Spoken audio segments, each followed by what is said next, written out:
do të flasim për kthimin tek Allahu i lartësuar me tobe dhe pendim të sinqert, me kërkim faljesh dhe me nënshtrim ndaj tij, para se të na arrijë momenti kur do t'i kthehemi atij, ndoshta pas zgjedhjen tonë, sepse do të jetë momenti i vdekjes.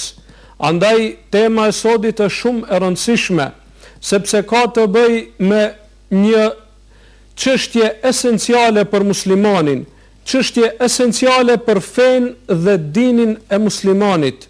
Do të flasim për atë se pse duhet t'i kthehet njeriu Zotit të tij dhe si duhet t'i kthehet njeriu Zotit të tij, sepse nëse nuk e bën njeriu këtë, nëse nuk mendon për këtë, nëse nuk vetëdijsohet për këtë duke qenë në këtë botë, do t'i vijë vdekja e pastaj do të thojë ashtu siç na tregon Allahu subhanahu wa taala në Kur'anin famlart, Rabbi rji'un la'alli a'malu salihan fima tarakt.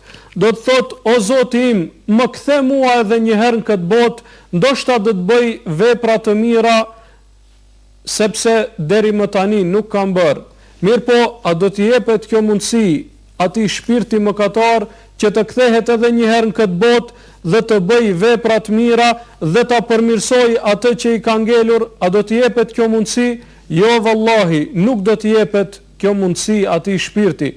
Andaj njeriu i mençur, njeriu i vetëdijshëm mendon rreth kësaj dhe i kthehet Zotit të tij me tobe dhe pendim duke qenë gjallë para se t'i kthehet atij i vdekur, sepse atëherë më kthim nuk ka. Andaj Allahu i lartësuar ju drejtohet njerëzve, i drejtohet shpirtit njerëzor dhe i thot: Ja ejuhel insan, ma gharrake bi rabbikal karim. O ti njeri, çka të mashtroi ty prej Zotit tënd i cili është bujar? Çka të largoi ty prej rrugës së Zotit tënd i cili është bujar, fisnik, është Zot i mëshirshëm, është Zot bujar, është Zot që jep shumë, është Zot që fal shumë. Andaj pse u largove ti prej rrugës së tij? Çka të mashtroi ty nga ky Zot? Çka të largoi ty nga rruga e tij? Çka të mashtroi ty që mos ta pasosh të dërguarin e tij dhe mos t'i marrësh parasysh mësimet e tij? Alladhi khalaqaka fasawwaka fa'adalak.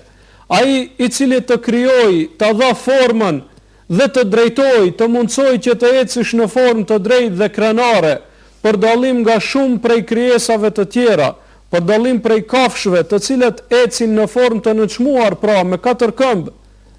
Allahu të drejtoi ty, të ngriti, të nderoj. Andaj çka të largoi ty prej Zotit tënd?